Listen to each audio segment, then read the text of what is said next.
tous, je vous retrouve aujourd'hui pour une nouvelle vidéo sur la thématique de la nicotine, à savoir le pire ennemi des fumeurs. Pourquoi? Parce que c'est la nicotine qui va contribuer à votre dépendance physique. Alors vous vous demandez sûrement pourquoi, mais aussi comment se défaire de cette dépendance physique, et c'est ce à quoi je vais tenter de répondre au cours de cette vidéo. Alors qu'est-ce que la nicotine? Il s'agit d'une substance qui est normalement libérée par la combustion de la plante de tabac, et elle va mettre environ 7 secondes à atteindre le cerveau, ce qui est assez court. Et c'est là que peut se créer la dépendance, car elle va engendrer la libération de dopamine, mais va également agir comme l'endorphine, qui sont toutes deux des hormones de satisfaction et de plaisir.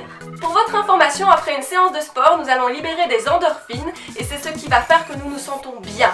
Un fumeur pourra lui sécréter ceci en seulement quelques secondes. Vous comprenez à présent mieux l'effet si addictif du tabac. On retrouve d'ailleurs dans les composantes de certaines cigarettes de l'ammoniac qui va transformer la nicotine sous forme de vapeur et rendre sa résorption encore plus rapide et donc augmenter l'effet addictif. Je voudrais également ajouter que la dépendance se développe plus vite à l'adolescence. Voilà pourquoi des jeunes qui fument de temps en temps ou seulement en soirée se retrouvent très vite à fumer quotidiennement. Jusqu'ici, vous avez compris que ce qui rend dépendant, c'est ce mécanisme de récompense, le fait que les personnes éprouvent du plaisir.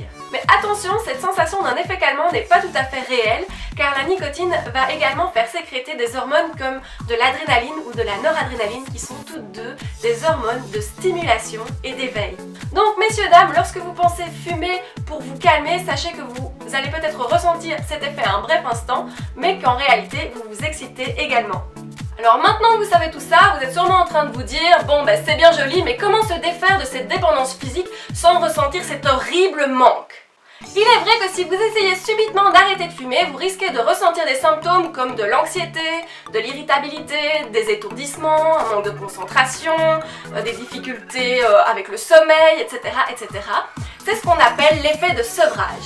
Mais rassurez-vous, cet effet de sevrage est au plus haut dans les premières 48 heures et ne va durer que 1 à 2 semaines. Il existe plusieurs solutions pour les personnes qui désirent arrêter de fumer en limitant un maximum cet effet, notamment les substituts nicotiniques. Les substituts nicotiniques se retrouvent généralement en pharmacie sous différentes formes, patch, gomme, spray, etc. Et comme leur nom l'indique, ils se substituent à la cigarette en libérant de la nicotine. Voilà qui vous permet d'arrêter de fumer en remplaçant la cigarette par des produits dont on peut facilement contrôler le dosage en nicotine. L'avantage de passer par un substitut nicotinique est le fait de pouvoir se focaliser sur un travail sur la dépendance comportementale et psychologique en diminuant les symptômes de la dépendance physique. Et qui plus est, en ne fumant pas, vous évitez déjà toutes les autres substances toxiques et nocives présentes dans la cigarette. Vous allez me dire, ok, mais que choisir? Alors là, ça dépend vraiment des personnes et du type de fumeur que vous êtes. Certaines personnes vont préférer prendre un spray qui va libérer de la nicotine sous forme d'un petit pic. D'autres vont préférer utiliser un patch qui libère de manière continue au cours de la journée de la nicotine. On peut également combiner, ça dépend vraiment du type de fumeur que vous êtes et de votre besoin en nicotine. Je vous suggère de bien demander conseil à votre pharmacien, à votre médecin ou à votre tabacologue pour en savoir un peu plus sur tout cela. Sachez qu'il existe également des médicaments pour aider à l'arrêt du tabac et ces derniers doivent être prescrits par un médecin. Puis certaines personnes pourront également se tourner vers la cigarette électronique pour arrêter de fumer. Elle peut aussi contenir de la nicotine dont on va pouvoir gérer le dosage.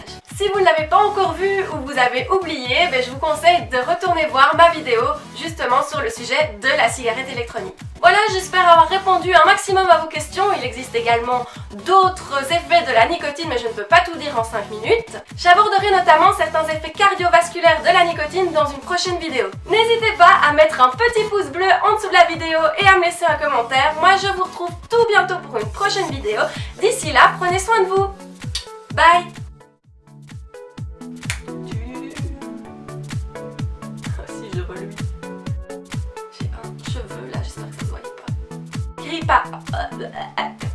Je dis un petit peu des bêtises. J'ai ce cheveu qui m'embête. Continuons. Ça va, comme ça. Les avantages, c'est fini. Bye. Bye.